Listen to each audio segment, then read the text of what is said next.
Bonsoir et bienvenue à Free Opinion. Nous avons le plaisir de vous retrouver ce vendredi pour discuter d'un autre sujet aussi important que d'autres. Et ce soir, nous allons parler de l'Afrique au temps de la globalisation, au temps de la mondialisation, disent les francophones, et globalisation chez les anglophones.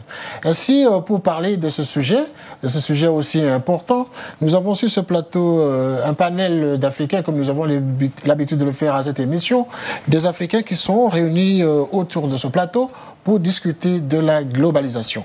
Nous avons M. Diobaté Badra, qui est d'origine guinéenne, mais docteur en économie. Bonsoir, monsieur. Bonsoir. Également de M. Timothée Chanté. Bonsoir. Bonsoir. Du Cameroun. Du Cameroun. Voilà, donc, vous allez nous apporter votre façon de voir la globalisation à partir du Cameroun. Okay. Alors, en face, il y a M. Kaindo Jean-Paul, originaire de la RDC. Bonsoir. Bonsoir. Et de M. Ajavon Aïe Nestor, qui est professeur d'économie. Bonsoir, monsieur. Bonsoir. Voilà. Pour commencer cette émission, donc, nous ne pouvons pas discuter de la globalisation sans comprendre justement les origines du concept. Avant de passer la parole à M. Ajavon, je commence par M. Diobaté. La globalisation, c'est quoi pour les téléspectateurs qui devraient normalement comprendre ce terme aussi important? C'est quoi la globalisation, monsieur? Bien. Merci, monsieur Kitoko, d'abord de m'avoir invité sur ce plateau et puis parler d'une thématique aussi importante pour l'Afrique.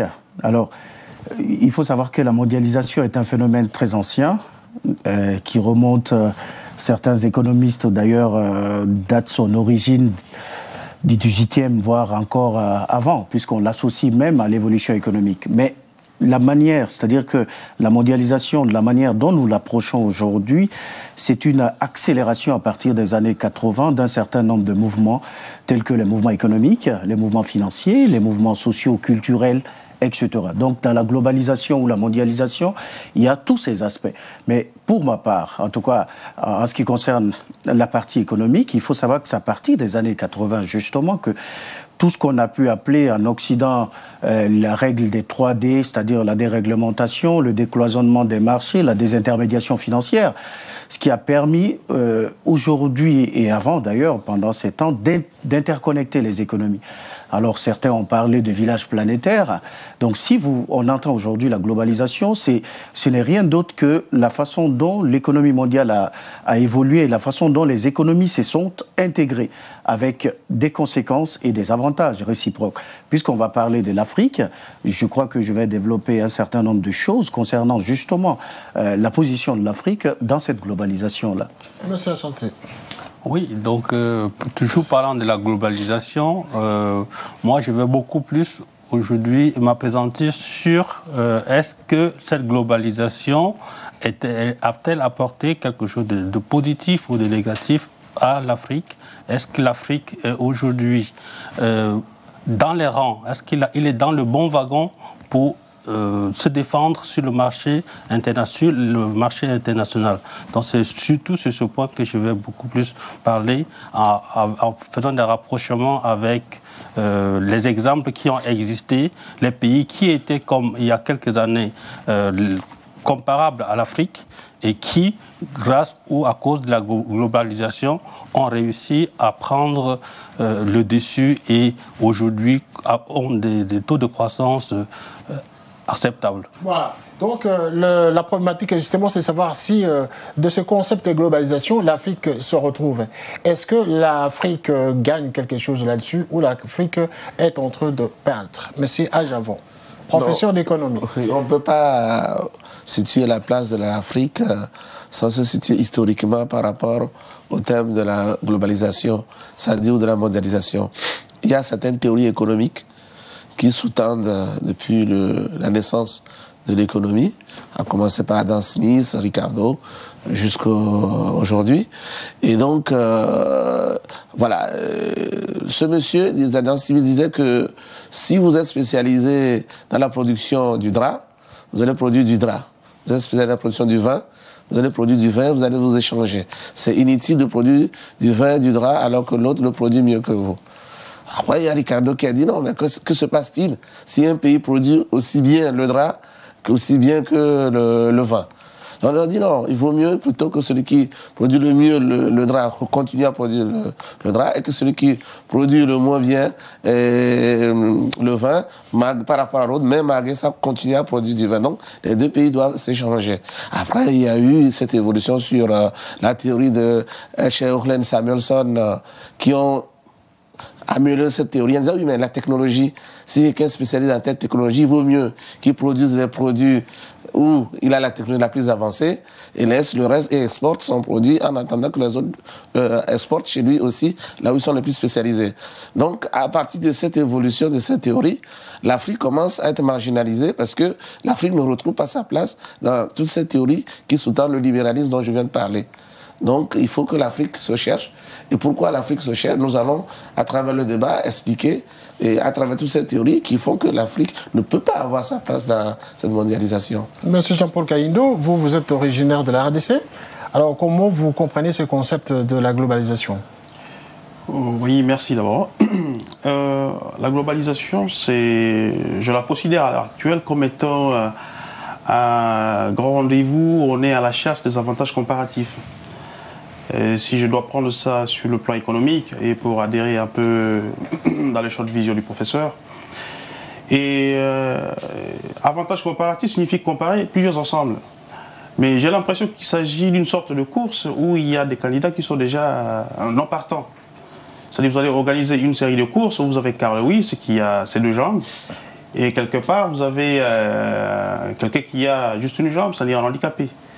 Et j'ai du mal à croire que les gens, tous ils vont courir au même niveau. C'est-à-dire qu'il y a des gens qui sont déjà perdants dès le départ. Et c'est dans ce cadre que je conçois la mondialisation, si je dois la prendre dans le sens où il faut prendre d'un côté ces puissances, qui en sont presque les conceptrices, et d'un côté ces pays émergents qui la subissent. Qui la subissent. Voilà. Et qui ne tirent pas profit donc. Et peut-être il y a une période de mise en train. Il y a une période de mise en train. Ce n'est pas du jour au lendemain qu'en Afrique il y aura 1000 banques. Si par exemple en Europe on peut en avoir 1000, en Afrique on peut en avoir une dizaine. Et ces dizaines, si vous demandez à tous ces paysans africains d'avoir tous par exemple les cartes de crédit, ils auront du mal à le faire.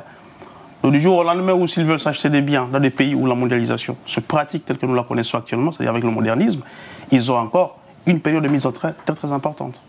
Vu le retard qu'ils ont par rapport aux pays concepteurs du système. D'accord.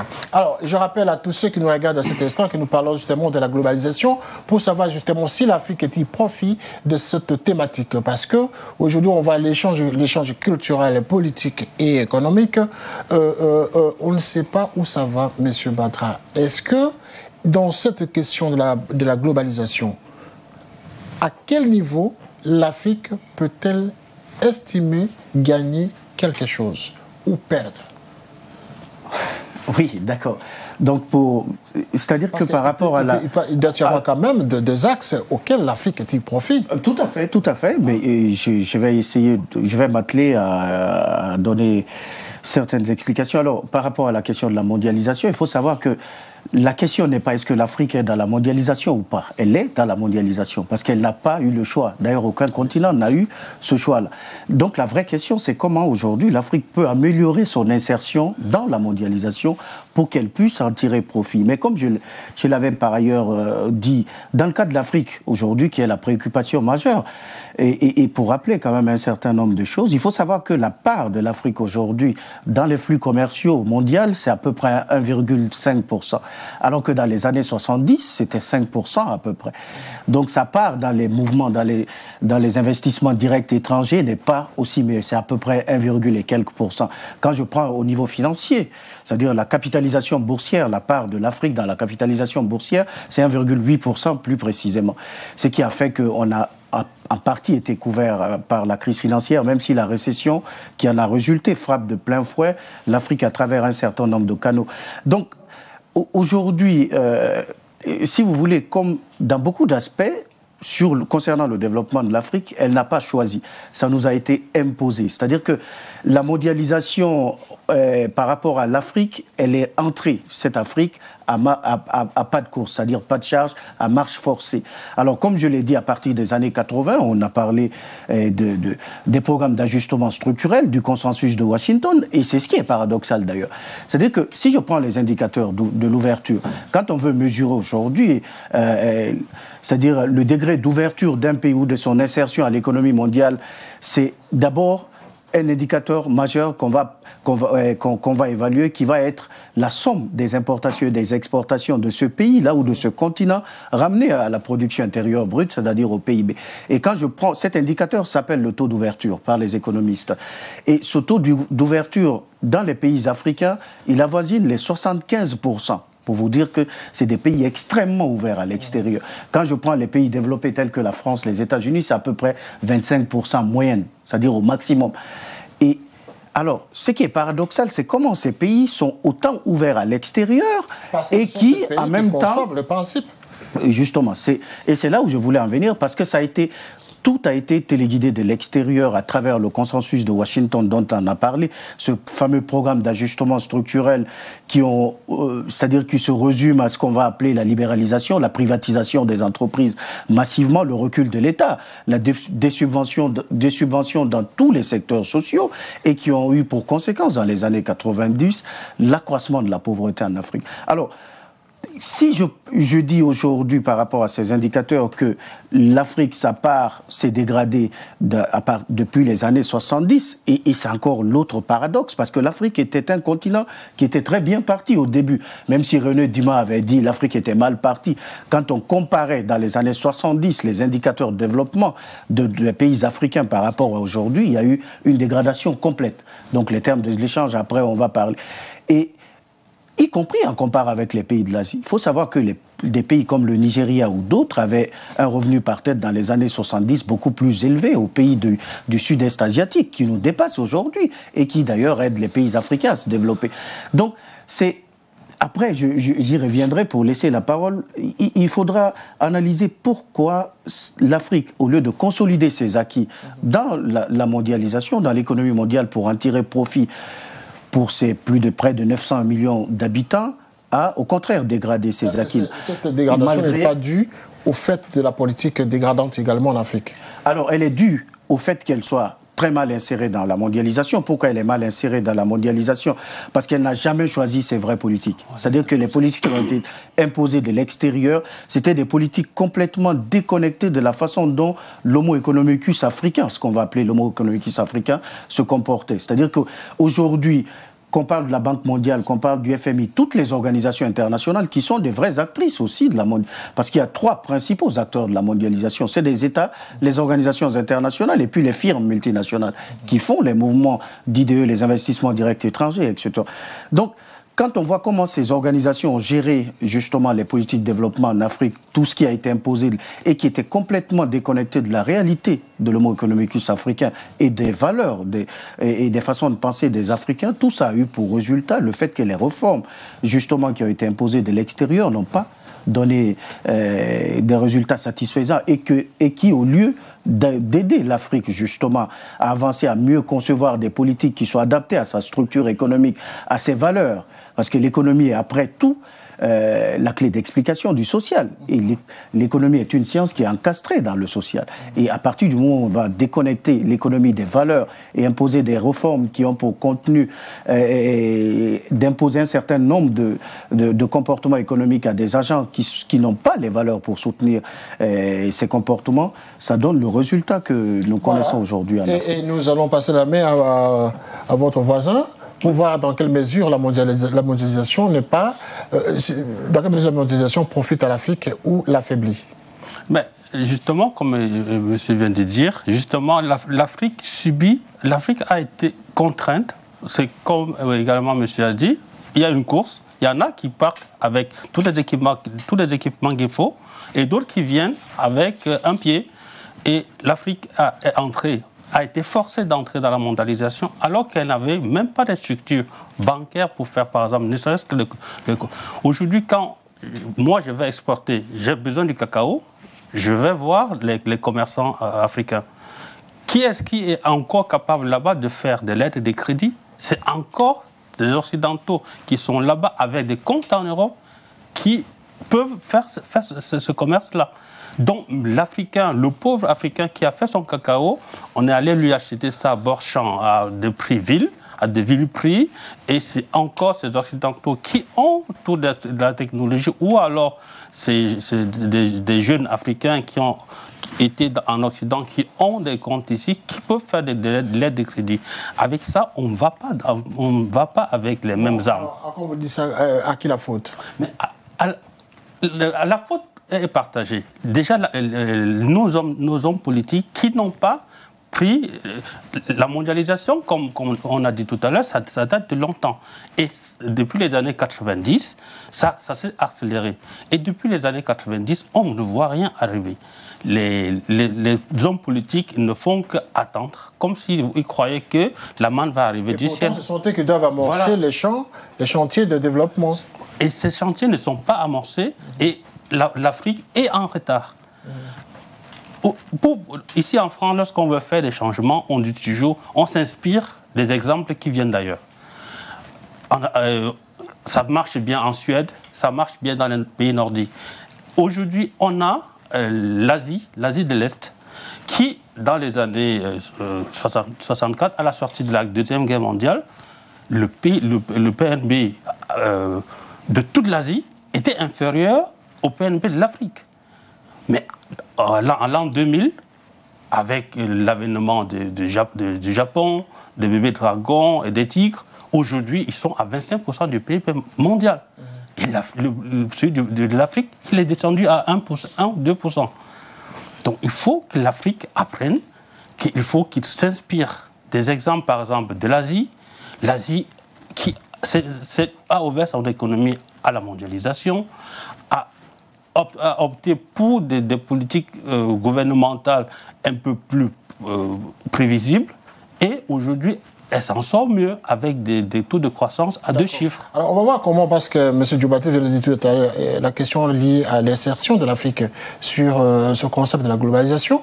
Et j'aimerais voir avec M. Ajavon de quelle manière l'Afrique devrait justement s'insérer dans cette thématique de la globalisation, du point de vue politique. Parce que je ne fais pas toujours de la théorie, c'est une formation professionnelle, tout part du commerce extérieur.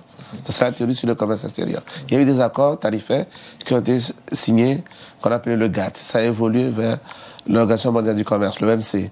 Donc tout ça, l'Afrique n'a pas su peser, ou n'a pas pu peser dans ces négociations. Pourquoi?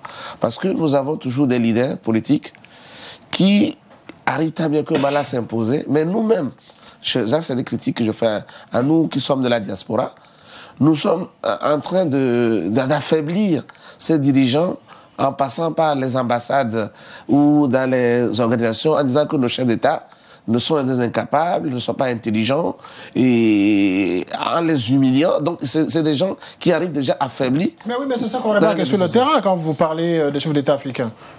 Ils ne savent pas insérer leur gouvernement, leur système dans... Mais prenons le cas du Togo que je connais bien. Oui. On a parlé de Nkrumah. Aujourd'hui, moi, j'étais jeune, j'ai vu le cas du président Nkrumah. Il a été humilié, insulté. C'était un dictateur, c'est sanglant. Par qui à ce moment? Par la population. Oui, parce qu'il n'apportait pas des solutions. Mais quand il est mort aujourd'hui, tout le monde, au Ghana, tout le monde parle de Nkrumah. C'est-à-dire, c'est sa théorie économique qui fait développer le pays. Bon, donc on prend le cas je reviens au Togo. Le feu président Eyadema avait à l'époque, avec son collègue du Nigeria, créé un cadre que toute l'Afrique envie et copie aujourd'hui, qu'on appelle la CEDEAO en anglais, ECOWAS. C'est-à-dire la communauté économique des États de l'Afrique de l'Ouest. Ce cadre juridique et économique permet à l'Afrique petit à petit de trouver sa part. Avec le franc CFA comme monnaie. Mais aujourd'hui, qui parle vous vous rappelez quel est le chef d'État africain qui a le premier parlé du franc CFA? Personne ne se rappelle aujourd'hui de la parité du franc CFA. C'est le général Eyadema qui le premier en a parlé. Mais je n'ai jamais vu un Togolais ou apprécier ce monsieur à sa juste valeur sur ce qu'il a apporté. Est-ce que ça a contribué au développement du pays? Bien sûr, aujourd'hui, quand vous voyez les avancées de la CEDEAO, on doit rendre hommage à ce monsieur. Avec le franc CFA comme monnaie à son âme. Mais quand il a posé le problème, qu'est-ce qu'il a suivi? Ses autres pairs À l'époque, le président Feu-Boigny, il y avait le président Senghor, personne ne l'a soutenu. Il était tout seul, un petit pays comme le Togo ne peut rien faire. C'est en ce moment qu'il a eu l'idée de créer la CEDEAO en demandant à un anglophone, le Nigeria, de se joindre, qui est une puissance, de se joindre. C'est comme ça que la CEDEAO a pris forme. Et aujourd'hui, on voit bien les effets positifs de la CEDEAO. Aujourd'hui, les autoroutes de la CEDEAO se dessinent. Aujourd'hui, on voit bien qu'il y a une... Revenons sur la globalisation, messieurs. Oui. En quoi cette question de la globalisation profite, par exemple, au Togo, votre pays? Oui, mais moi, je vous ai dit que je commence par le commerce extérieur. Quand on dit commercer, ça veut dire que vous avez quelque chose à vendre. Oui. L'Afrique n'a pas à commercer forcément avec l'Occident. Nous avons un commerce régional, une économie régionale à développer. Au lieu de produire une industrie au Togo sans réfléchir à ce que ça donnera en Guinée ou bien ce que ça donnera au Cameroun, ça ne sert à rien. Là, vous parlez de production locale entre vous, régionale. Voilà, donc on peut se tourner vers l'ouverture vers le monde extérieur. Oui, l'intégration régionale nous permettra d'être suffisamment forts, comme il disait mon collègue. Nous sommes comme des gens qui partent comme des unijambistes face à un Carl Lewis, par exemple, un grand champion. Pour que nous puissions apporter notre contribution, il faut qu'on s'unisse. Et on ne peut pas s'unir sans qu'il n'y ait pas une entente entre nous. Et c'est le cadre idéal pour l'Afrique de l'Ouest que je connais bien. La force des choses faisant aujourd'hui, la globalisation ne vous donne pas le temps. Elle ne vous permet pas d'attendre. On fait avec selon le rythme qui est le vôtre. Il vaut mieux avoir un cadre aujourd'hui qui est très avancé comme la CEDEAO que de ne rien avoir du tout. Parce qu'un pays comme le Togo, le Bénin ou la Côte d'Ivoire, face à la mondialisation, on n'est rien. Mais par contre, si ces pays, dans le cadre de la CEDEAO, continuent à produire ou à peser lourd dans les négociations, qui parlent d'une seule voix, qui commencent déjà par reconnaître la valeur de leurs dirigeants, puisque aujourd'hui, chaque fois qu'il y a une élection, tout le monde se balade dans les Nations Unies pour je ne sais pas comment dire le terme, dévaloriser le dirigeant qui doit aller les défendre. Et bon, vous savez, moi je suis professeur de marketing. En termes de marketing, l'Afrique se vend mal. Nous ne vendons pas notre image. Nous sommes les premiers. Se vend mal à partir de ces dirigeants, monsieur. Non, là, vous êtes en train de tenir un discours. Ce n'est pas les dirigeants qui vont dans les. Ce n'est pas les dirigeants qui vont dans les ambassades. Ce sont les peuples, ce sont les populations. Quelle population? De ces pays qui ne sont pas contents avec les vous pensez qu'en Asie, moi, ma femme est d'Asie. Je n'ai jamais, malgré tout ce qui est le drame horrible qui s'est passé dans leur pays, je ne les ai jamais vus, sa famille venir et critiquer leur pays devant moi. Tout ce qu'ils me disent, allez installer, investir chez nous. Mais ce n'est pas le cas de nos compatriotes. Ils se baladent de chancellerie en chancellerie pour dire n'allez pas chez nous, n'investissez pas, ne financez pas un dictateur. Alors que quand on voit ce qui se passe en Asie, ce n'est pas mieux que chez nous. Mais pourtant, c'est des gens qui sont nationalistes, qui aiment leur pays, qui encouragent les investissements étrangers. Et dont les responsables politiques s'investissent justement pour leur intérêt. L'intérêt national. C'est ça la différence avec les chefs d'État africains. Oui, mais pour que vous puissiez, les gens puissent venir vous aimer, il faudrait que vous pensez à parler bien de vous-même. Parce qu'en termes de marketing, c'est très important de l'image de l'Afrique. Un exemple, vous avez des chefs d'État asiatiques qui viennent investir en Europe, qui s'achètent des châteaux en Europe, par exemple.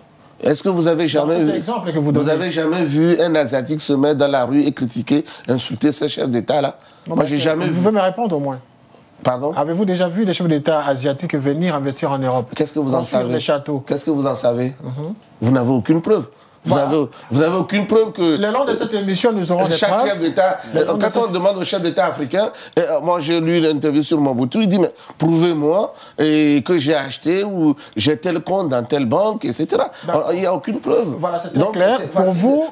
Ce sont les populations, pour vous, ce sont les populations qui sont responsables. Je parle de la diaspora, pas la population subie. Nous qui sommes la diaspora, moi je prends l'exemple des Maliens par exemple. Quand je vais dans un foyer, je prends l'exemple positif des Maliens.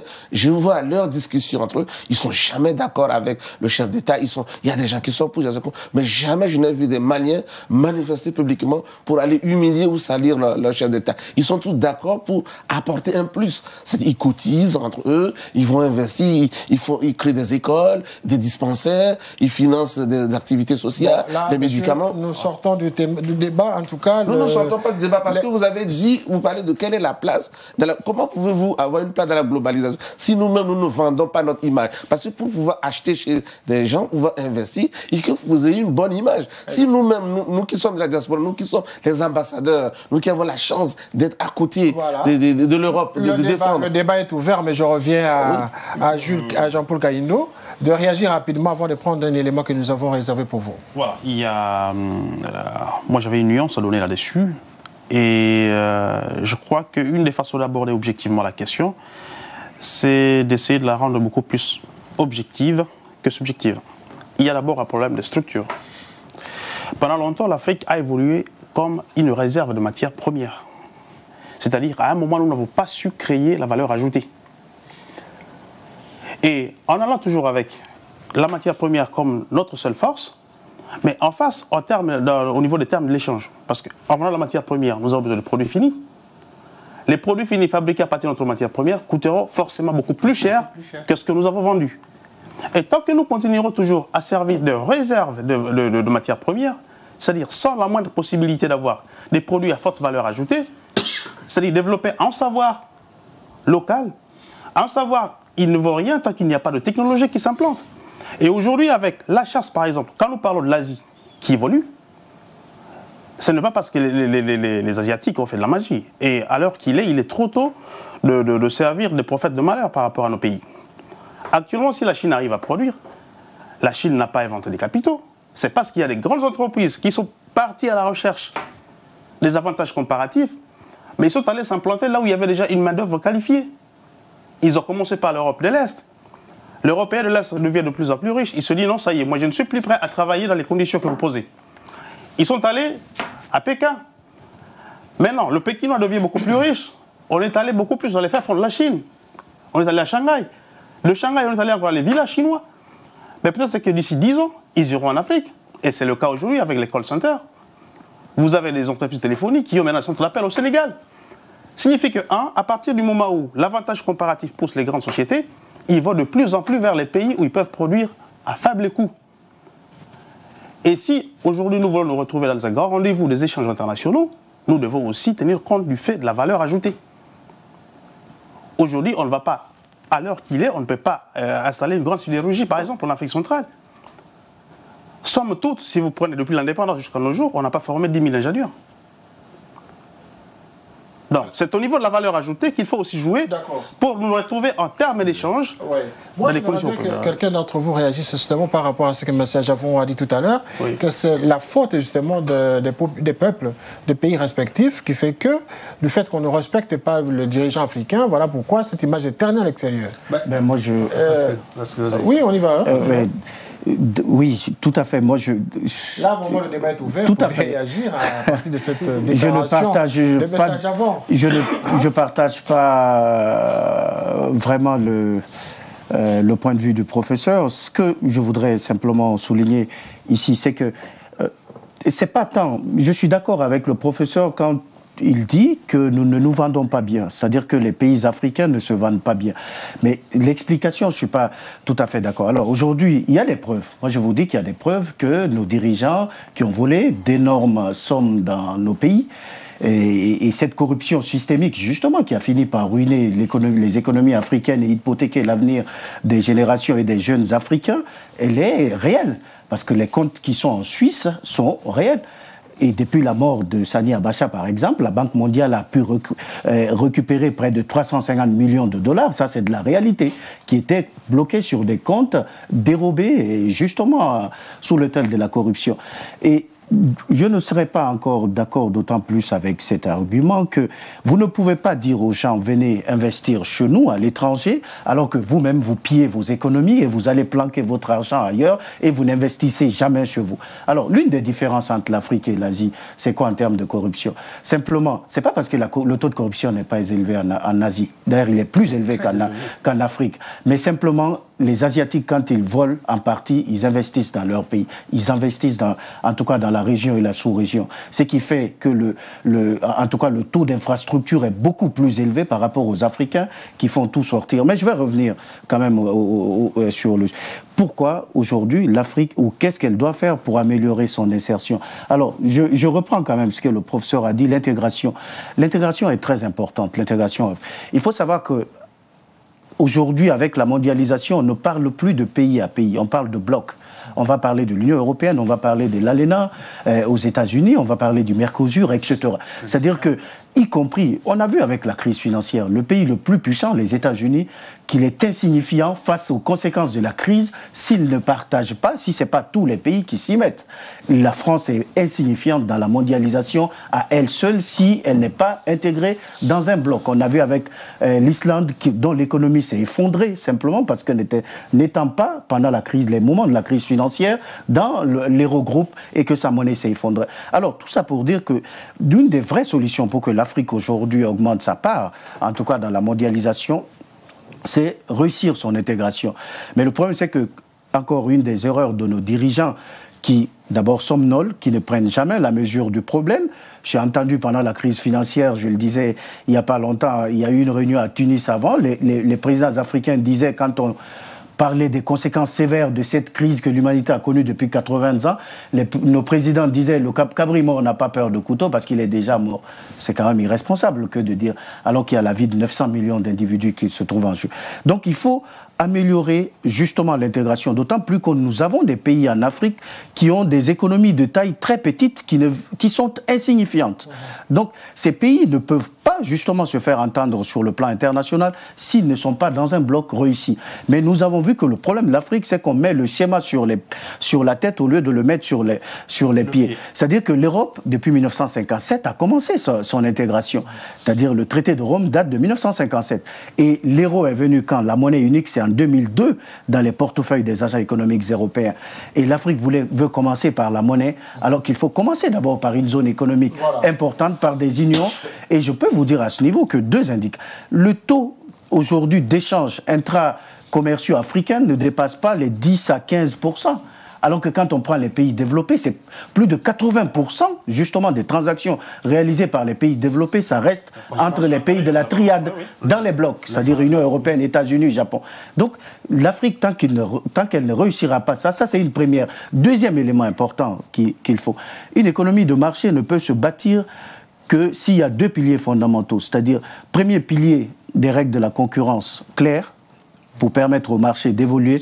Deuxième pilier, le respect des droits de propriété. Et pour qu'il y ait respect des droits de propriété, il faut un environnement juridique et judiciaire sain, à côté d'un environnement macroéconomique qui va être assaini.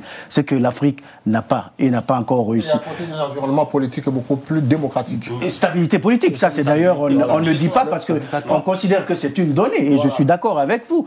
L'un des handicaps aujourd'hui de l'Afrique, c'est qu'il y a une instabilité politique. Quel investisseur va venir dans votre pays si chaque 6 mois ou chaque 3 mois il y a des coups d'État, les règles sont changées, les contrats sont revus, il faut les renégocier à chaque fois, personne ne viendra.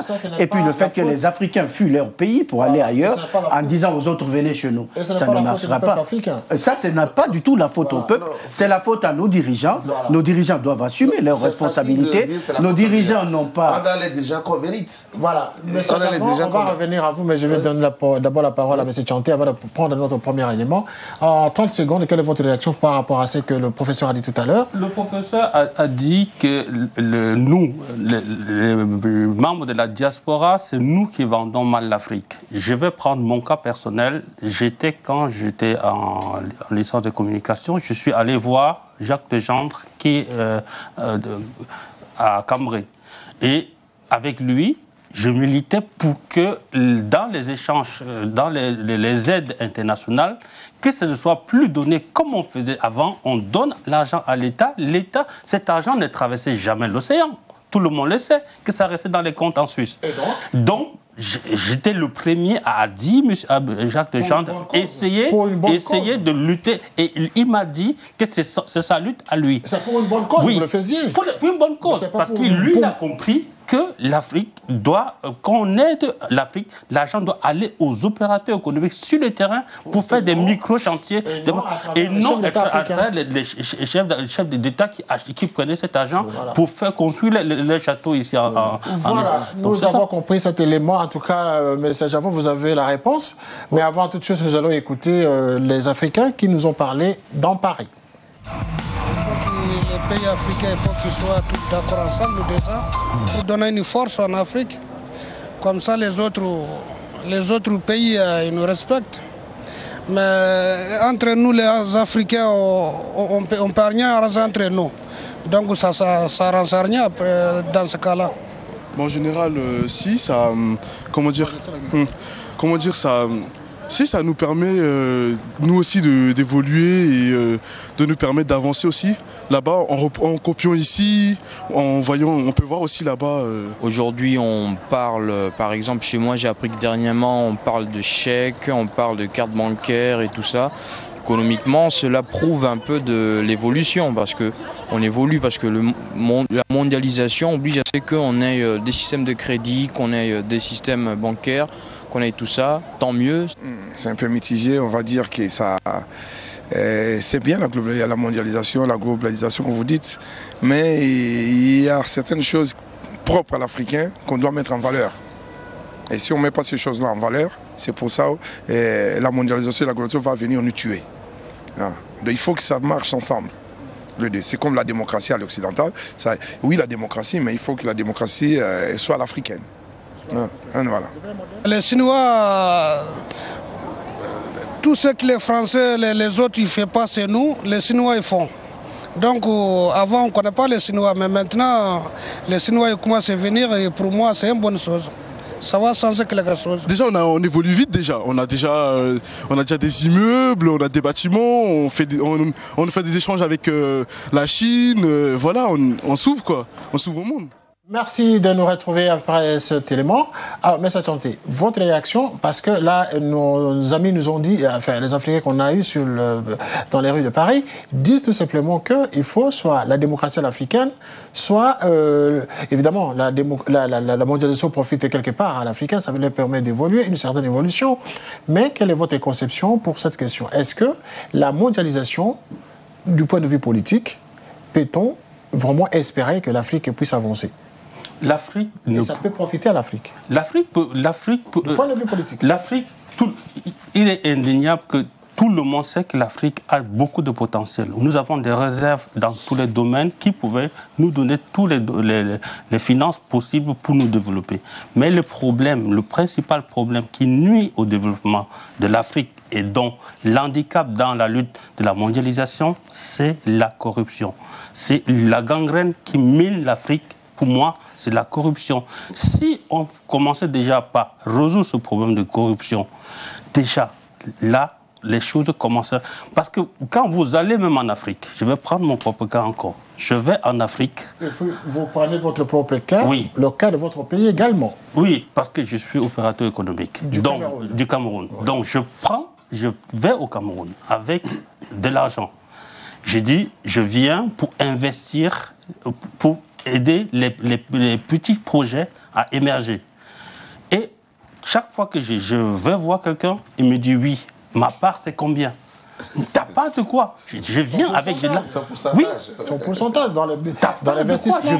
Je viens aider les Africains, les Camerounais avec de l'argent que j'ai reçu de l'Occident pour qu'on avance.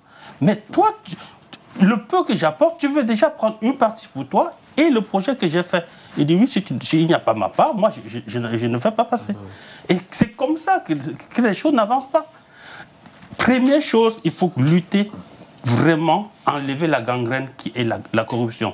Voilà le premier handicap. Ceci est de la responsabilité des politiques africains. Des hommes politiques. Pour moi, c'est... Alors, est-ce qu'on peut réanalyser la question au Cameroun? Comment évolue aujourd'hui la globalisation au Cameroun du point de vue économique? Économiquement parlant, est-ce que la globalisation profite aujourd'hui au Cameroun? Je peux dire heureusement pour le Cameroun que avant la crise, le Cameroun a résisté. C'est l'un des pays qui, dans la sous-région, malgré la crise qui a commencé en 1973, a vraiment ressenti les effets de la crise dans les années 85-90. Donc, on a bien résisté contre la crise. Et aujourd'hui, les choses commencent à avancer au Cameroun. Il y a beaucoup, j'ai constaté beaucoup d'avancées, même dans le domaine économique, on voit les choses avancer. Mais c'est encore lent à cause de la corruption. Ah oui, de la corruption. Voilà. Est-ce qu'on peut imaginer la même situation au Togo, M. Ajavon? Vous qui êtes originaire du Togo. Oui, ce que je voulais apporter, c'est important. Et tout à l'heure, on avait parlé de nos dirigeants. Ça, moi, je suis d'accord. Le président Julius Nyerere, j'aime bien le citer parce que c'est un sage de l'Afrique, il avait dit, vous prenez le prince africain, le prince asiatique, qui sont tous dans les mêmes conditions. Les deux sont corrompus. Mais la différence entre le prince africain et le prince asiatique, c'est que vous donnez l'argent pour construire l'autoroute. Le prince asiatique va construire l'autoroute, il prendra toujours sa part. Mais le prince africain, on ne verra rien. Bon, c'est une caricature qu'il a fait, mais ça, c'est pas les dirigeants. Quand on en parle, est-ce qu'il a vu... qui représente aussi la réalité, la quand même, sur le terrain. Moi, ce que je veux dire par là, ce n'est pas... Enfin, il n'a pas cité le nom d'un chef d'État ou d'un politique. Il a parlé de la population, des gens qu'il est parti voir. Donc, c'est-à-dire à tous les niveaux. Ce n'est pas les politiques qui sont corrompus. Oh. Alors, mes chers amis, le débat est ouvert. Hein? Oui, attendez, je n'ai pas fini ma démonstration. Ça dit que c'est la population. Ça dit qu'il faudrait... C'est plutôt la population qui est corrompue, quoi. Non, il faut... Qui lui a demandé les gens? Je veux savoir, c'est un ministre qui vous a donné au chef d'État. Si... Je vais prendre un autre exemple. Monsieur. Non, mais attendez mon raisonnement. Je vais prendre un autre exemple. Je finis mon raisonnement, puis je vais vous dire. Ce que je veux démontrer par là, c'est pour vous montrer que l'Africain n'est pas nationaliste parce que un linge sale se lave en famille. Je n'ai pas besoin de courir de chancellerie en chancellerie pour régler les problèmes qui concernent mon pays. Lui, il a trouvé la solution. Il a dit, bon, la coopération décentralisée pour mon pays. C'est ce qu'on demande. Il n'a pas couru, il n'a pas dit ici qu'il a couru de chancellerie en chancellerie pour humilier ses dirigeants, pour dire qu'ils sont mauvais. Il a proposé une solution concrète. C'est ça que je reproche à certains Africains. Ça dit... Chanter rapidement pour réagir à ce qu'il a dit. Moi, je vais prendre un cas. Oui, moi, je dis. Je vais prendre un cas précis. Oui. J'arrive au Cameroun, je loue une voiture, j'arrive dans une ville et dans la nuit, on casse la voiture. Mais est-ce que vous avez rencontré les responsables politiques? C'est ça qu'il veut vous les responsables politiques. Moi, je suis contre les responsables politiques parce qu'ils laissent faire. Si quelqu'un qui fait la corruption sait que si on m'accuse, la politique, les hommes politiques vont me mettre en prison. Êtes-vous allé proposer ces services aux politiques? J'ai proposé. Au tenant de pouvoir. J'ai proposé. Moi, ma politique, c'est beaucoup plus. Ma politique, c'est beaucoup plus avec les agents économiques. Moi, j'aime élever les choses. C'est pour ça que j'ai parlé des micro-projets. Micro-projets, c'est à partir d'aider la population qui. Voilà.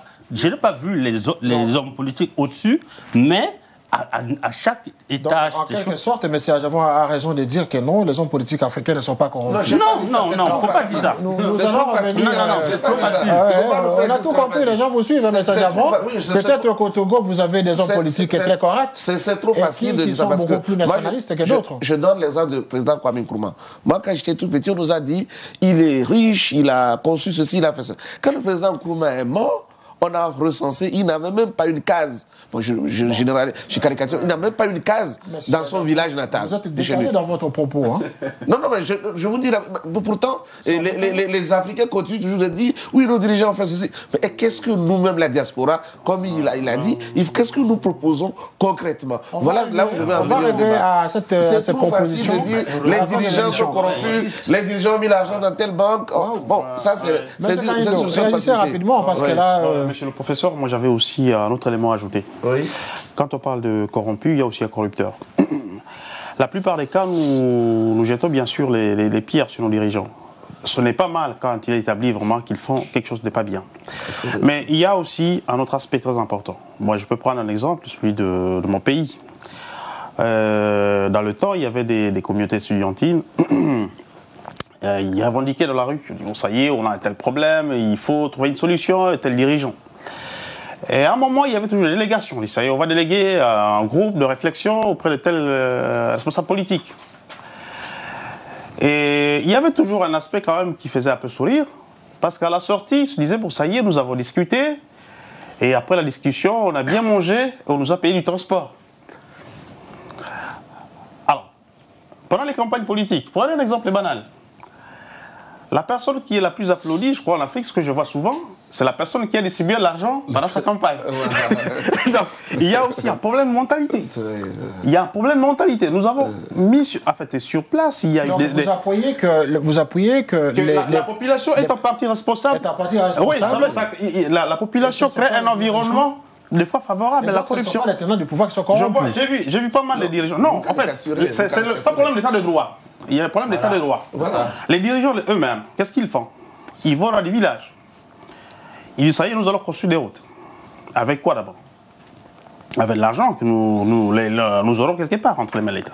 Mais déjà, avant de construire les routes, ils commencent à dilapider cet argent pour acheter les voix des électeurs potentiels. Vous voyez les dames en train de sortir des meetings de campagne avec des pagnes. Et donc, ça y est, il nous a payé à boire. Donc, c'est lui qui sera voté. Et du coup, peut-être monsieur le professeur, qui est suffisamment outillé intellectuellement et qui a de bonnes idées, susceptible de construire le pays, et lui, comme n'a pas les poches bien remplies, parce que lui, il a passé sa vie à vivre correctement de sa fiche de paye, à payer ses impôts, et il n'a pas assez volé pour avoir de l'argent distribué dans la rue. Et jamais il ne sera élu. Donc, voilà un peu le cercle vicieux de tout ça. Tout ça, ce n'est pas le fait de la pauvreté croissante en Afrique.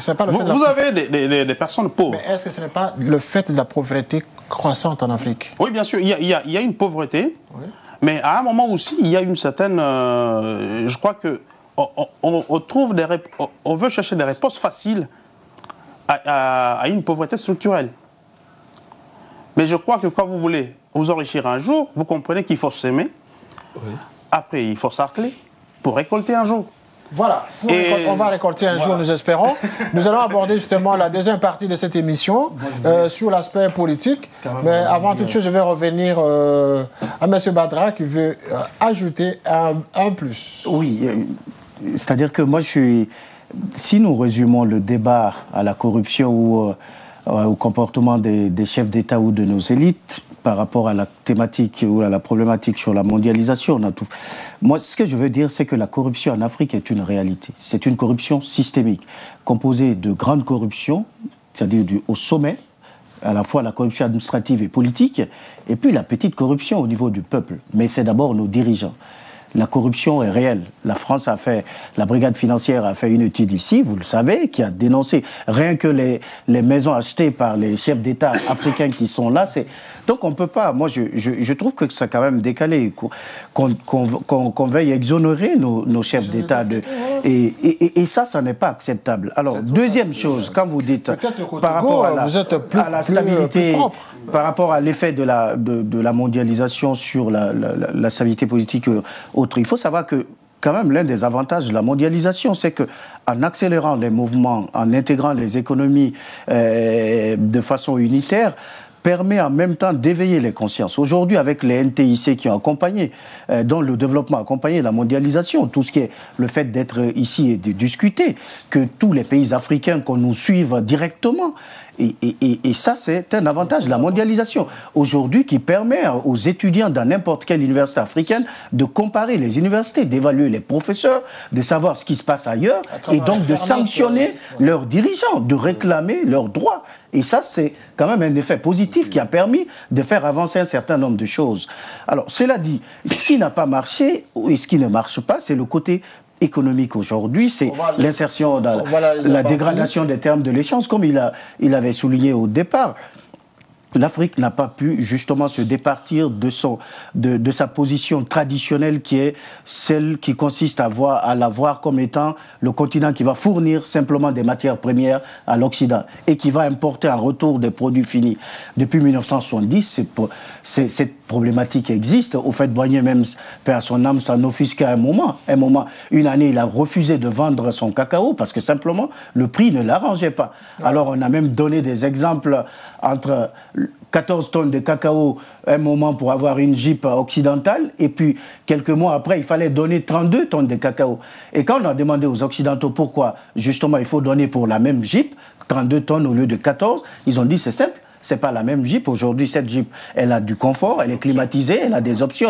Et vous, votre cacao, qu'est-ce qui a changé depuis tant d'années? Rien n'a changé. Donc, aujourd'hui, le problème, l'un des problèmes principaux, c'est justement comment l'Afrique, qui a des économies en monoculture d'exportation en matières premières, peut transformer justement cela sur le... Mais ça demande des capitaux, ça demande de lutter justement contre cette corruption systémique, ça demande d'être exigeant vis-à-vis de nos dirigeants, ça demande de concevoir des politiques macroéconomiques, des politiques commerciales très avisées, ça demande de mieux négocier nos positions dans les instances internationales, notamment l'OMC, comme le professeur l'avait dit, qui justement aujourd'hui est dirigé. On voit les accords de Doha qui n'avancent pas, qui pourtant peuvent arranger les pays africains. Et on voit à côté de cela que l'Union européenne fait tout pour imposer les accords de partenariat économique qui pourtant ne nous arrangent pas, parce qu'on a vu depuis les accords de Lomé avec le Stabex, etc., qui n'ont pas donné grand-chose après 40 ans, et on nous impose encore d'autres politiques qui se juxtaposent et qui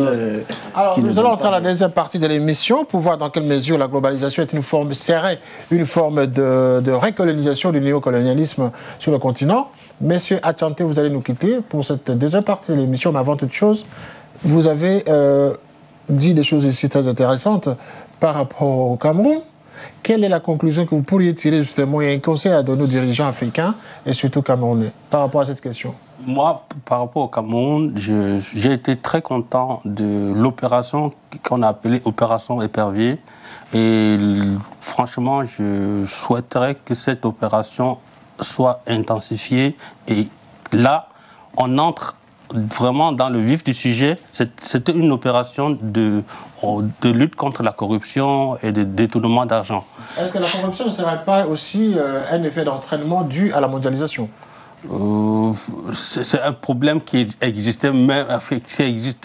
Comme monsieur a dit, c'est quelque chose qui s'est gangréné déjà dans le tissu, dans la population. Voilà, merci en tout cas, M. Achanté. Nous allons recevoir à votre place M. Jules Goubou, qui est professeur de philosophie, qui va vous remplacer justement pour la deuxième partie de cette émission. Mais avant toute chose, regardons cet élément. Tout ça, c'est le problème des États africains qui ne peuvent pas d'accord entre eux, quoi. Pour qu'on fasse quelque chose, il faut qu'entre nous, on soit d'accord entre nous, comme les Européens, comme les Américains, comme tout, quoi. Ça nous profite, on a beaucoup de choses, parce que ça vient nous trouver, on peut dialoguer avec d'autres personnes, qu'on n'est pas obligé de se renfermer sur nous-mêmes. Voilà, on ne peut pas se renfermer sur nous-mêmes, et on est ouvert au monde. Donc on peut recevoir beaucoup de culture. Alors que si on est renfermé, on ne peut pas savoir qu'il y avait un McDo là, qu'un KFC de l'autre côté, on ne peut pas savoir, quoi. Si ça ne vient pas à nous aussi, voilà, on est ouvert. Il devrait s'ouvrir un peu. Il devrait s'ouvrir un peu. Qu'ils viennent voir. Je ne sais pas s'il est déjà venu. Hein. Il est déjà venu. Notre président déjà, notre président africain. Je ne sais pas s'il est déjà venu. Il peut reproduire, par exemple, à faire des trains là-bas. Les taxis ils sont bien, mais il faut des trains, des bus. Voilà, ça permettra à certaines personnes là-bas de pouvoir aller à l'école sans marcher des kilomètres. La démocratie c'est bien, le changement de culture c'est bien, mais on a encore besoin de pas mal de choses. Chez nous, un chef, ça se respecte. Ah, ça se respecte. Si on amène la démocratie pareil ici, quand un chef on peut l'insulter, c'est pas pareil. Nos parents, ça se respecte. Ici, les parents, on peut répondre aux parents n'importe quoi. Donc, il y a les bons côtés ici, il faut ramener là-bas, mais il ne faut pas oublier nos valeurs. Merci de nous retrouver pour cette dernière partie de l'émission. Nous venons de recevoir ici M. Jules Goubou, qui est professeur de philosophie. Monsieur, bonsoir. Bonsoir, après avoir suivi cette émission dans les coulisses, quel est l'enseignement que vous avez tiré pour cette première partie? Pour cette première partie, je voudrais d'abord globalisation de point de vue politique, remercier les uns et les autres pour leur contribution. Je pense que les amis ont avancé des éléments intéressants dans l'analyse par rapport à cette thématique de la globalisation. Qu'est-ce que l'Afrique gagne? Qu'est-ce que l'Afrique perd? Ils ont avancé des éléments intéressants, mais il y a des éléments sur lesquels je voudrais bien revenir. Lorsque je peux jeter un regard, n'est-ce pas, sur les 50 ans finalement, on a dit les indépendances, j'ai eu l'impression qu'en prenant les arguments des uns des autres, jusqu'à l'heure actuelle, l'Afrique continue à patauger. Voilà. Je crois placer ces hésitations ou ce recul sur ce que j'appelle les illusions des indépendances, n'est-ce pas? J'ai 5 illusions des indépendances. D'abord les années 60. Au seuil des années 60, la première illusion consistait à faire croire aux Africains que le développement était évident. Vous savez qui, parmi les principaux témoins, ont tiré la sonnette d'alarme pour dire attention. Vous avez votre indépendance, c'est fini. Vous avez la clé. On disait à Kigali ou à Kinshasa ou au Gabon, c'est fini, nous aurons des tracteurs, les hommes blancs vont partir, nous allons habiter leur résidence, nous aurons toutes les voitures, voilà, etc. Les illusions des indépendances, on croyait que c'était évident. Ces illusions sont tombées. Après, il y avait la deuxième illusion, c'était quand il y a la crise de 73, notre ami a évoqué ça, il y a ce qu'on a appelé les accords de ACP commencent. Les ACP commencent vers les années 75. On fait croire aux Africains qu'en signant les accords ACP, c'est-à-dire les accords entre les pays africains, les Caraïbes et le Pacifique, plus ou vis-à-vis de l'Union européenne, que vous allez vous développer. On a signé les accords ACP, ça n'a pas marché.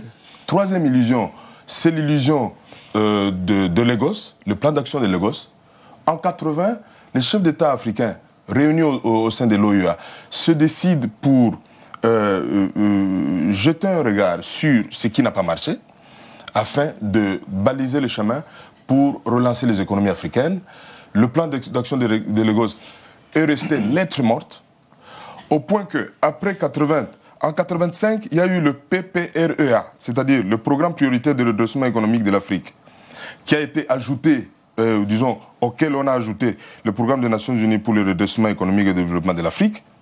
Encore une fois, des projets savamment élaborés, c'est des professeurs d'économie, c'est des ingénieurs, c'est des financiers qui se regroupent et qui ont proposé tous ces... Alors, en 2000, quatrième illusion, en 2000, c'est le renouvellement des accords ACP.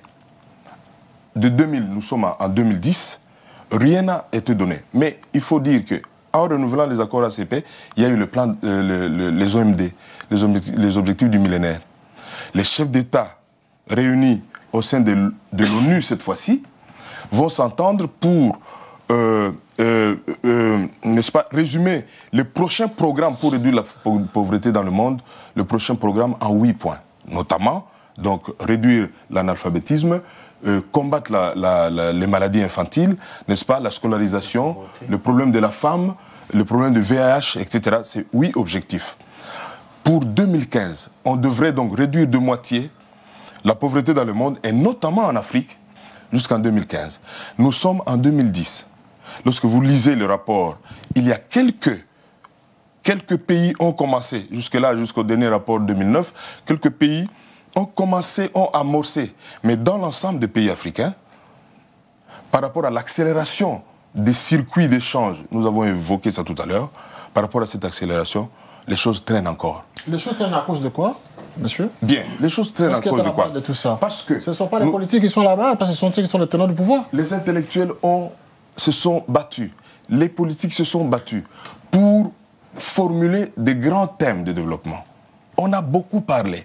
Et qui est responsable de cette lenteur? Dans l'histoire du développement, de ce que nous appelons la logique du développement de l'Afrique, il y a ce qu'on appelle des facteurs endogènes, il y a des facteurs exogènes. Moi, je pense que pour être objectif, il ne faut pas qu'on jette la pierre sur l'un ou l'autre. Il faut analyser à froid la situation de ce que vous avez appelé le bilan de l'Afrique pour que on ne parle pas en termes de qui a tort, qui a raison. On a déjà beaucoup discuté. Mais si on peut se permettre quand même, parce qu'il ne faut pas qu'on se taise, de dire un mot là-dessus, sur le plan des facteurs endogènes, nous avons déjà écouté notre ami qui disait « l'Afrique s'est contentée de n'être qu'un réservoir de ressources ». Qu'avons-nous fait de ces ressources? une anecdote raconte, un mythe raconte que quand le bon Dieu distribuait la manne, tout ce qui était resté dans le fond, on a jeté ça par exemple à l'Afrique centrale. Tout ce qui était resté, qu'on a donné en petite quantité dans d'autres pays. Image, justement pour montrer que l'Afrique ne décolle pas. Nous nous sommes contentés de l'Afrique, réservoir de matières primaires. Nous nous sommes contentés de la politique de la chasse et de la cueillette, c'est-à-dire vous prenez aujourd'hui, demain vous prendrez, sans regarder le lendemain. Nous nous sommes contentés à gérer la cité.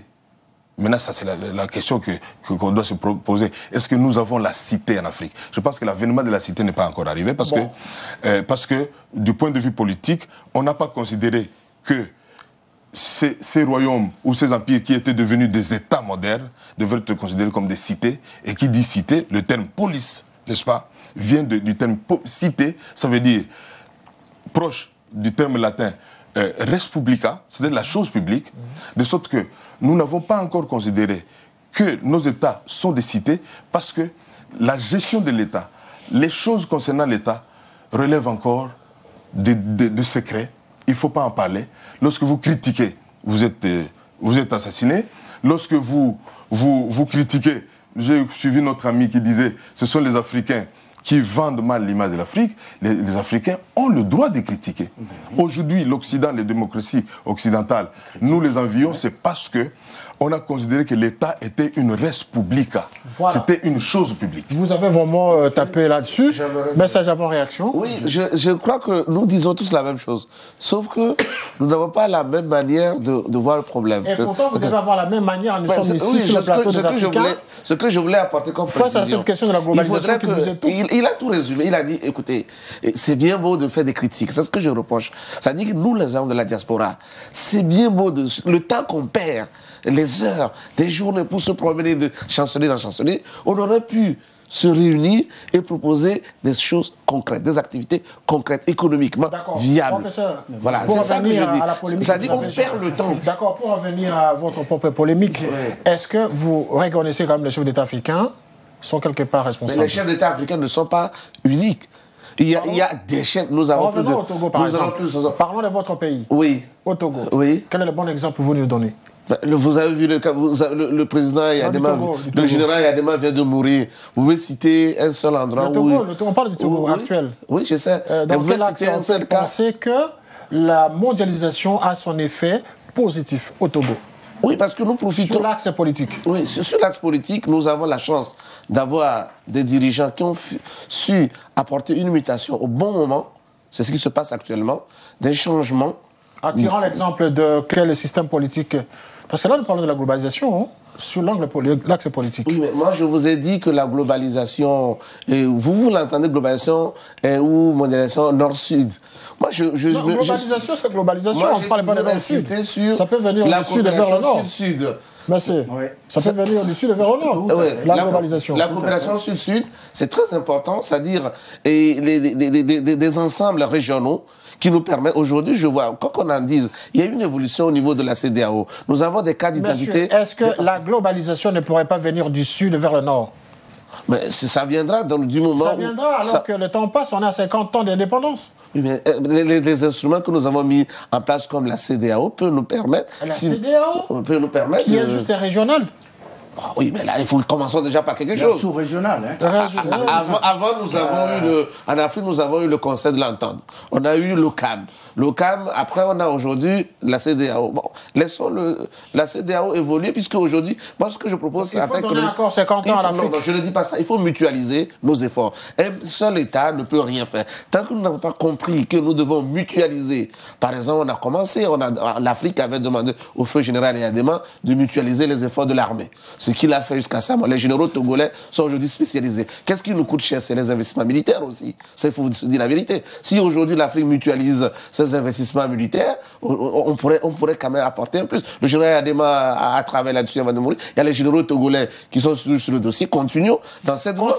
Alors dans la dictature, messieurs. Il ne faut pas leurrer le débat. Le fait de créer une armée unie. S'il vous plaît, attention. Le fait de créer une armée unique, en quoi ça crée une dictature. Vous n'avez pas écouté les Africains qui ont parlé. La démocratisation, ce n'est pas la démocratisation à l'occidental. Il faut adapter la démocratie à nos réalités quotidiennes. C'est ça nous parlons la question qui devait suivre tout à l'heure. J'aurais bien voulu vous poser la question de savoir si on peut envisager une forme de démocratie universelle, mais qui viendrait par exemple de l'Afrique. Monsieur, je vais revenir à vous. Rapidement. À l'heure actuelle, il est trop tôt de parler d'une éventuelle internationale démocratique. C'est très très différent. Nous sommes dans alors, le monde est devenu un village. Oui, c'est devenu un village à plusieurs collines. Quel type de démocratie peut-on envisager pour l'Afrique? Oui, alors la démocratie telle qu'elle est en Europe par exemple, elle a fait l'objet d'une évolution. Il n'y a pas longtemps, en Europe, il y a eu encore une dictature. Pas plus qu'il y a longtemps. En Roumanie, il y en avait une. Il a fallu un véritable bain de sang. Au Portugal, en Espagne. Non, c'est que nous devons accepter quand même que non. Ce n'était que des cas. C'est des cas isolés. Des cas parmi tant d'autres. Nous avons encore, sans oublier qu'il y a des dictatures positives. Moi, j'étais dans des pays, par exemple. Mais ce sont des dictateurs qui ne se sont pas enrichis au détriment de leur peuple, en tout cas. Les dictatures positives, pourquoi? Ce sont des pays qui ont construit un modèle de vie basé sur leurs valeurs, leur culture. Je prends par exemple un pays que j'ai visité récemment, c'est la Corée du Sud. Moi, quand je passe dans le métro sud-coréen, il n'y a pas de tag. Pourquoi? Parce que le Sud-Coréen sait qu'il a dû souffrir pour construire son métro. Et le seul qui ose mettre un tag, il est puni, sévèrement. Mais je peux en voir un ici qui peut taguer. Ils ont un métro. Ils ont un métro, et ultra moderne. Sachant que la Corée, c'est un pays qui, il n'y a pas longtemps, était occupé par les puissances voisines, notamment la Chine et le Japon. Mais ils se sont fait une culture, se disant que nous avons dû souffrir pour construire ce que nous avons. Et cela doit être respecté. Et effectivement, dans ce pays, ce n'est pas pour autant qu'il y a... Les gens ne sont pas libres. Ils sont libres à leur façon, c'est-à-dire en respectant leurs valeurs. Alors, quand nous allons au niveau des pays africains, bien sûr, nous avons des chefs. À l'époque, c'était des gens qui s'occupaient des vassaux, qui leur donnaient des terres où travailler. Mais maintenant, actuellement, avec le nouveau modèle de consommation, ces chefs coutumiers, on ne les trouve plus à la campagne. Ils ont maintenant des 4x4, ils habitent les grandes capitales. Parce qu'ils sont sollicités par des hommes politiques. Et l'exemple que vous venez de la Corée du Sud, oui. On voit déjà en Afrique, il y a des buildings à gauche, à droite, oui. Mais qui sont mal entretenus. Oui. Oui. C'est dû à quoi, monsieur Bana? Non, moi je voudrais... Bon, peut-être que... Mais ce sont eux qui sont les tenants du pouvoir, message avant. Je reviens toujours... Si vous êtes venu sur le plateau pour défendre les chefs d'État africains, certains dont on sait qu'ils sont vraiment responsables de la destruction du continent, mais c'est malheureux. Au lieu de globaliser, si les gens... Je vais vous préciser. Je vais quand même prendre la parole. Moi, je vais finir. Non, je ne dis pas ma position, après je vous laisse parler. On va revenir. Mais il m'avait donné la parole. Ce que je voudrais, deux choses. Il faut savoir que nous avons gaspillé 50 ans. Voilà. L'Afrique a gaspillé 50 ans. Et on est en train de on fait des fêtes. Les avancées sont marginales. Quand je vois certains présidents qui font des fêtes, qui vont utiliser le quart de leur PIB pour les fêtes, pour fêter quelque chose qui n'est pas fêté, parce que c'est une honte, moi, ça me révolte. Voilà. Moi, je ne suis pas là pour critiquer, parce que je vais en Afrique souvent, je suis consultant, je vais travailler, j'aide l'Afrique à se développer. Je ne vais pas dans les chancelleries pour critiquer qui que ce soit. Justement. Donc, c'est la génération du concret. On est dans la pratique. Ce que moi, je dis simplement, c'est que nous avons gaspillé 50 ans, nos élites ont leurs responsabilités. Parce que le poisson, comme on dit en Afrique, pourri par la tête. Si tu coupes la tête du serpent, le reste, c'est la corde. Donc, si on n'a pas eu de vrai président pour nous donner l'impulsion qu'il a fallu, si on parle du cas de la Chine et d'autres, il y a eu Mao, il y a eu des grands visionnaires. L'Afrique n'a pas eu ces grands visionnaires. Ça s'est limité au discours. Nos grands visionnaires panafricains n'ont pas pu parachever leurs projets parce que simplement les dissensions et les mesquineries ont primé sur le reste. Maintenant, je n'ai pas fini. Pour compléter votre... Il y a aussi le NEPAD.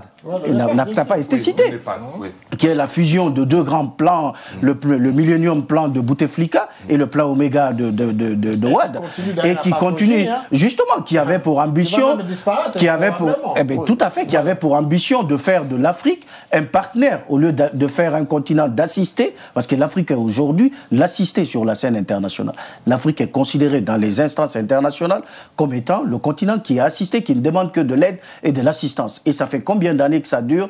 Très longtemps, 50 ans, cette aide, toutes les injections massives financières, je peux donner des chiffres, mais on n'est pas là pour... Non, rien donner. Donc, il faut arrêter un moment. La critique fait partie du progrès, si elle est constructive. Nous, pourquoi c'est la diaspora? C'est normal, parce que nous, aujourd'hui, le rôle de la diaspora, c'est justement de faire en sorte d'éveiller les consciences en Afrique. Parce que si nous sommes complaisants, ceux qui sont en Afrique ne le peuvent pas, parce que les médias, tout est instrumentalisé pour abrutir le peuple et pour les maintenir dans une situation dans laquelle on ne peut pas revendiquer.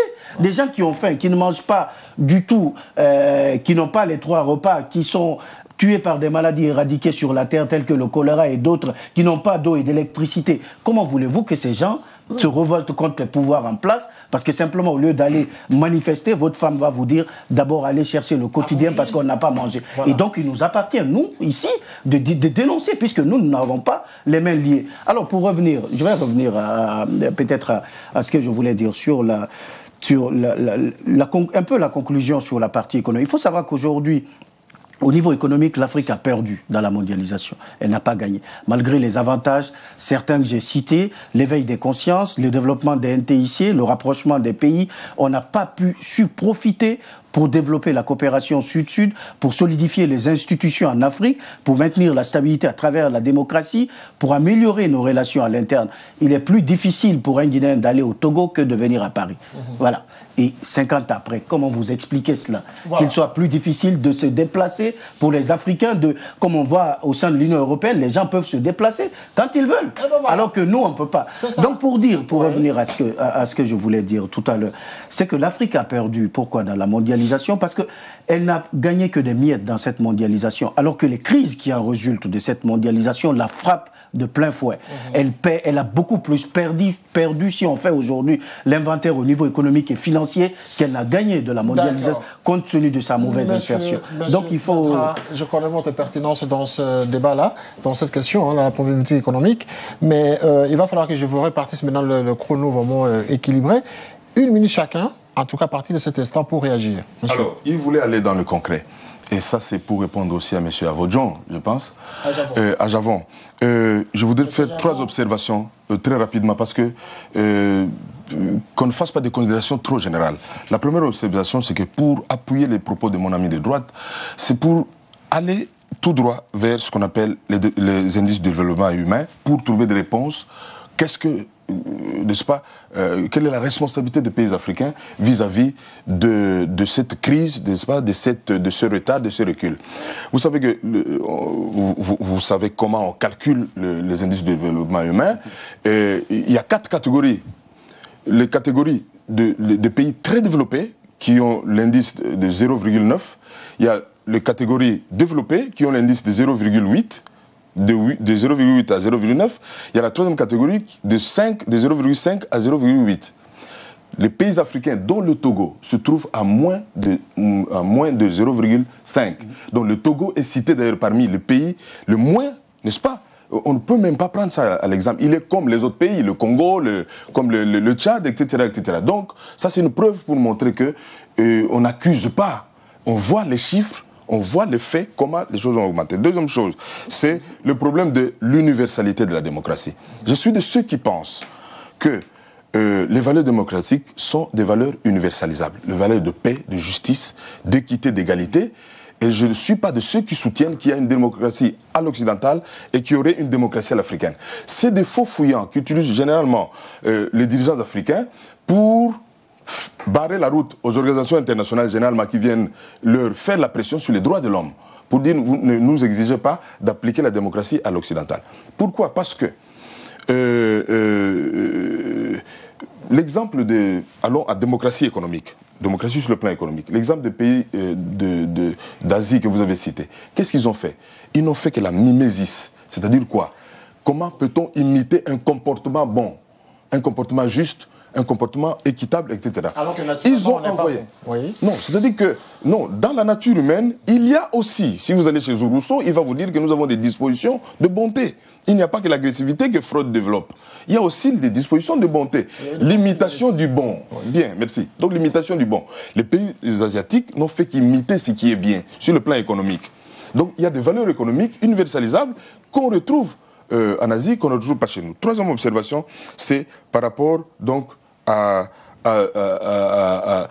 y a-t-il moyen de parler d'une démocratie africaine? Oui. Nous avons de type africain. Oui, qui pourrait être universalisé. Je ne soutiens pas qu'il y ait une démocratie africaine. J'ai essayé un terme que j'ai emprunté d'ailleurs à un de mes professeurs de philo du langage, la bissocratie, qui est en réalité le gouvernement du bisso en lingala, ça veut dire du nous. Mais ce n'est pas différent de la démocratie. Depuis la discussion critique chez les Grecs, à Athènes, qui a remonté jusqu'en Occident, jusqu'aux Amériques. C'est quoi la bissocratie? C'est les valeurs universalisables, contrôlables par le nous, critiquables par le nous. Qui sont confrontés à la culture africaine. Oui, mais vous savez, ce qu'on appelle la culture africaine. Non, on utilise le terme culture africaine. Oui. D'ailleurs, il y a un défaut d'usage. Parce qu'il faut parler des cultures africaines. Merci. De deux. Quand on dit la culture africaine, il faut... Si vous énumérez les valeurs de la culture africaine, vous les retrouvez aussi bien en Asie qu'en Occident ici. Voilà, on va revenir alors pour parler de la culture africaine prochainement. Moi, je crois à la culture, vous pensez que aux valeurs humaines. Aux valeurs humaines. Message avant. Vous êtes de quel pays, excusez-moi? Message avant, une minute. C'est moi qui pose des questions ici. On y va. Est-ce qu'on peut envisager une démocratie universelle venant de l'Afrique, par exemple? Est-ce que la démocratie universelle dont vous parlez, vous avez cité les chefs d'État asiatiques. Citez-moi un seul chef d'État asiatique qui a le même comportement démocratique que les Européens. Il n'y en a pas. Donc, pourtant, cette confrontation-là. Arrêtez, laissez-moi parler. Vous avez parlé pendant 2 heures. Vous avez déjà été au Togo? Vous avez parlé du Togo. Vous n'avez jamais mis pied au Togo, mais vous me parlez d'indisme, vous me parlez de ceci. Moi, les Béninois que j'ai rencontrés, les Ghanéens que j'ai rencontrés, qui ont connu le Togo avant les années 90, savent de quoi ils parlent. Je connais le Togo était... Oui, le Togo était considéré sous ce même président Yadema comme la Suisse de l'Afrique. Et donc, n'essayons toujours pas... Avec une dictature féroce. Dictature, c'est trop facile. Vous avez les Asiatiques, vous n'avez jamais vu un Asiatique manifester que Mao est un dictateur. Vous avez vu un Asiatique manifester des progressistes. Mais non, arrêtons de comédie. Chaque fois, le noir a la manie de toujours brancarder ses dirigeants, d'insulter, d'humilier ses dirigeants pour pouvoir progresser. Non, il y a des propositions concrètes. Si vous êtes là pour... Mais les Français, c'est la même chose. Les Français critiquent. Est-ce que les Français sont partis manifester en Guinée, trouver l'ambassadeur de Guinée pour lui dire que ça ne va pas bien en Guinée? On critique les dirigeants de la démocratie. Non, laissez-moi terminer. Parce que vous avez posé une question importante. Moi, ce que je propose, c'est-à-dire que les intellectuels arrêtent de parler mal de leurs dirigeants, de critiquer. Maintenant, concrètement, le président Kennedy avait dit, ne demandez jamais ce que votre pays peut faire pour vous. Demandez qu'est-ce que peut faire maintenant concrètement que nous sommes assis ici. Qu'est-ce que nous pouvons apporter à nos pays? Arrêtons de dire l'indice. Vous ne connaissez même pas dirigeants africains. Vous avez plus les amis du Togo. En soi disant que le Togo était comme la Suisse de l'Afrique. On a beau dire que c'est une dictature. Mais les gens étaient heureux. Calmons-nous. Les gens se portaient bien. Calmons-nous. Arrêtons de... Vous donnez l'impression d'être dans les bottes du pouvoir en place peut-être. Parce que la manière dont vous surchauffez sur le plateau... Non, personne ne surchauffe parce que vous avez l'intention d'insulter. Moi, je ne suis pas contre.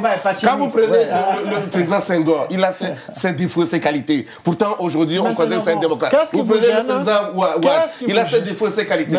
Prenons nos présidents avec leurs défauts et leurs qualités, au lieu de toujours stigmatiser le côté négatif. C'est ça que moi, je suis positiviste.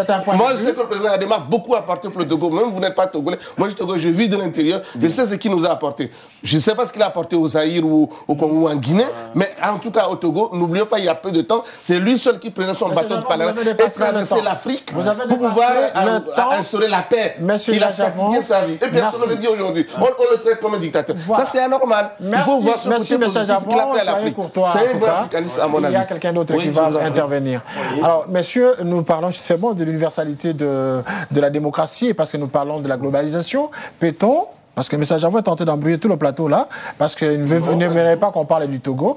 Mais est-ce que chez vous, dans votre pays, mais là, je suis en train vraiment de vous attaquer tous directement, mais il va falloir qu'on parle quand même des cas précis sur cet exemple de la démocratie, parce que nous parlons de la globalisation. Peut-on envisager une démocratie universelle qui viendrait du sud vers le nord en 1 minute, parce que nous allons faire le tour de table.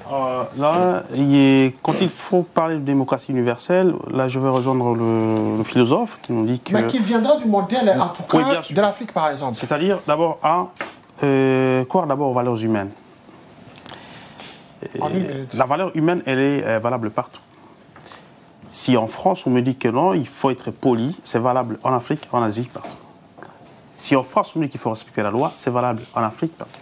Il faut d'abord mettre sur pied un état de droit, une structure que de faire le panégyrique de certains individus, dont les dégâts sont établis.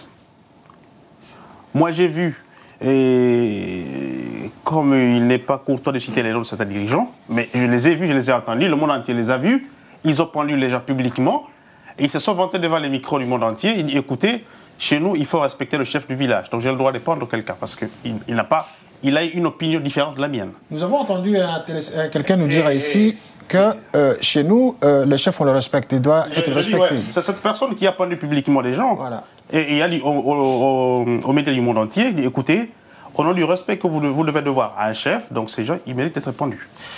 Et à voir ce qu'ils ont fait, il fallait se demander s'il fallait pendre ces gens. Donc, il faut croire aux valeurs humaines, créer des états de droit, ça c'est primordial.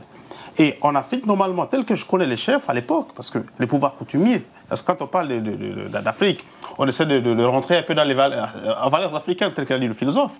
On veut rentrer dans ce monde où il y avait des chefs, mais les chefs étaient beaucoup plus protecteurs de leurs vassaux que leurs maîtres absolus.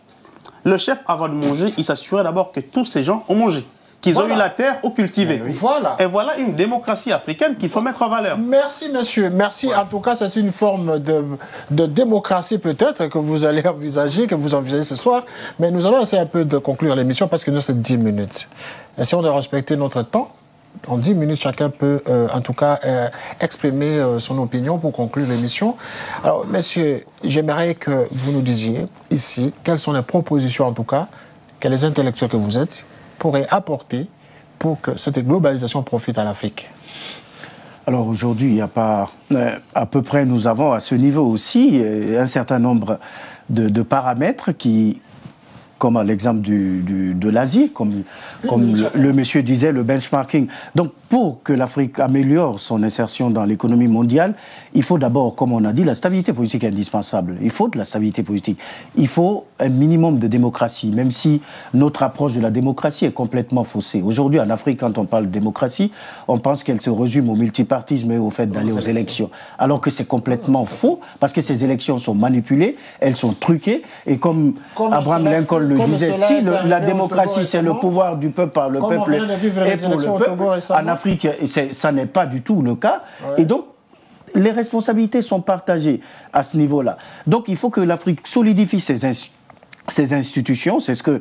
Et à ce niveau, je rejoins Barack Obama quand il disait au Ghana que l'Afrique doit mieux compter sur les institutions fortes et solides qui garantissent l'avenir que de compter sur des hommes forts qu'on n'a pas. Ces visionnaires, parce que nos hommes, leur force, c'est d'exercer la dictature et l'oppression sur le peuple pour le réduire, pour l'abrutir.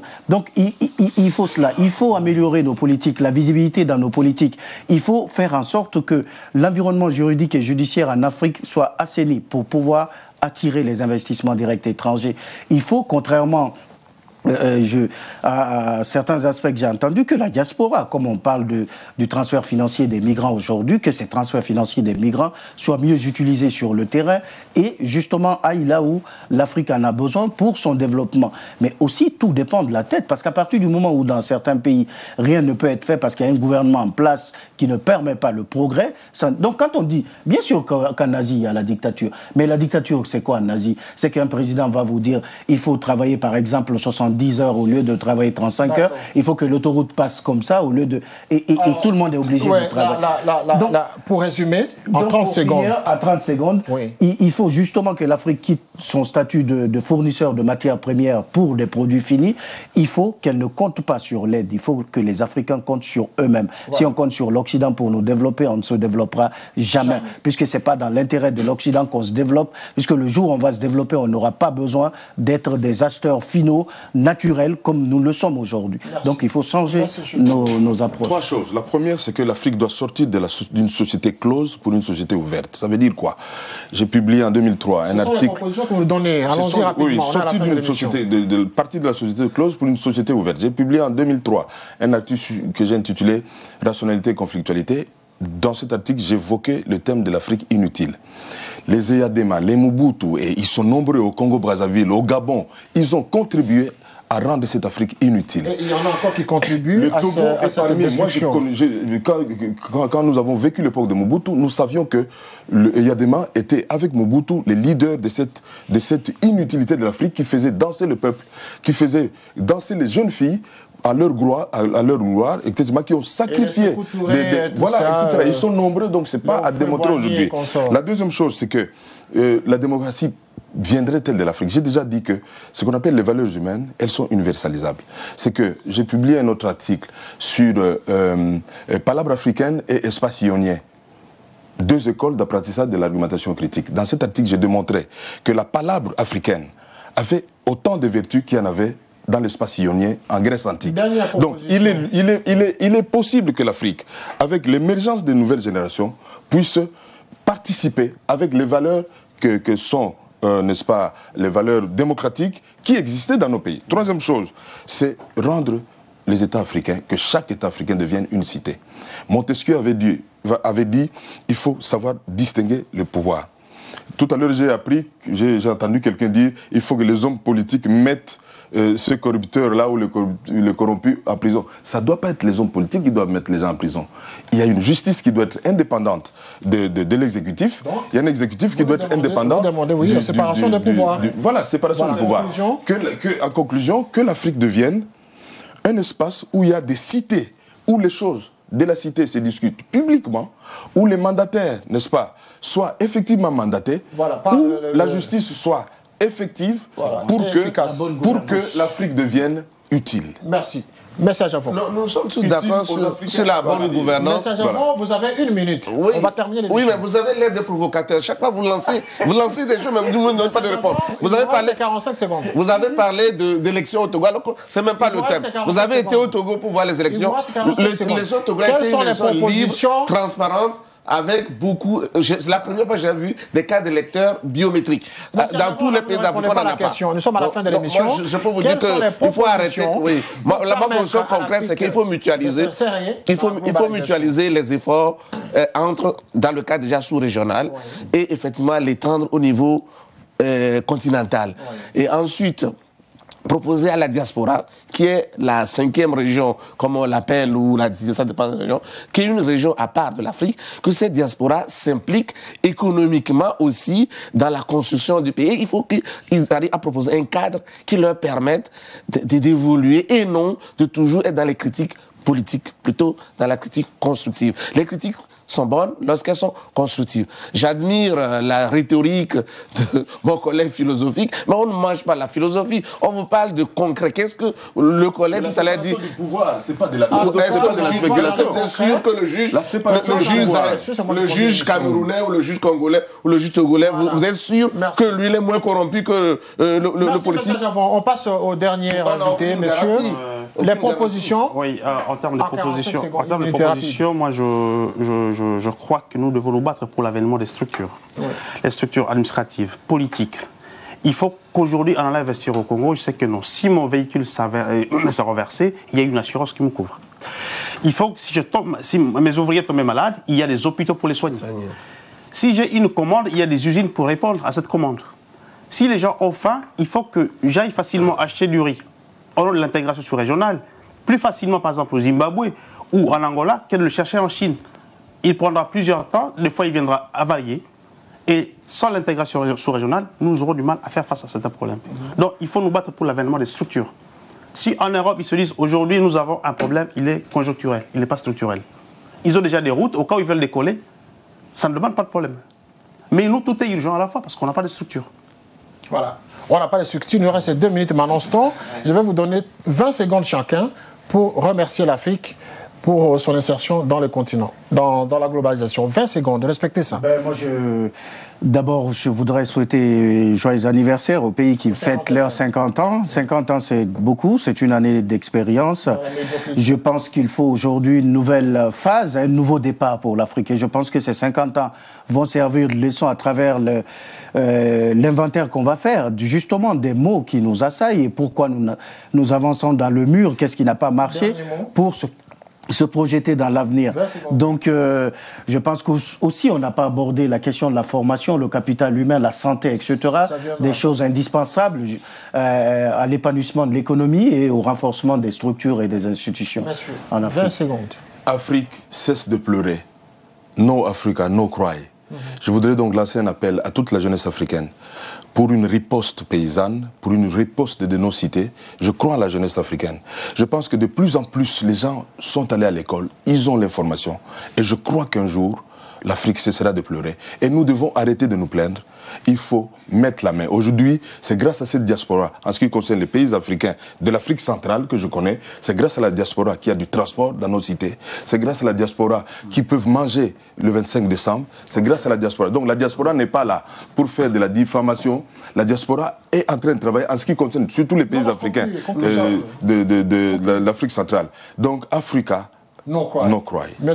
Je parle de la même chose sud-africaine, qu'on puisse apporter, au lieu d'être toujours des pleureuses, et d'apporter des constructions positives à nos pays. On peut le faire. On peut le faire en s'enseignant, en discutant ensemble, en apportant notre pierre aussi à la construction de notre continent. Voilà.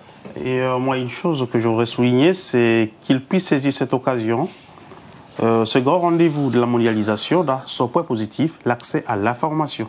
L'accès à l'information. Aujourd'hui, ils savent très bien que non, il pleut à Paris ce matin, il pleuvra demain en Afrique, tel habit se vend à tel prix à tel endroit, tel véhicule, je peux l'acheter moins cher à tel endroit, à tel autre endroit. Oui. Qu'ils se disent, c'est que ce point positif de la mondialisation et de l'information pour se décider. Parce que sans information, il n'y a pas de décision. Voilà, donc il faut de l'information. Oui. N'empêche que la globalisation, justement, est en train d'envahir l'univers, comme on dit, mais qu'en même temps, sur le point de vue de la démocratie, il y a des pays qui sont en train de patauger, notamment ceux dont on connaît les prouesses en matière de recul dans l'avancée démocratique.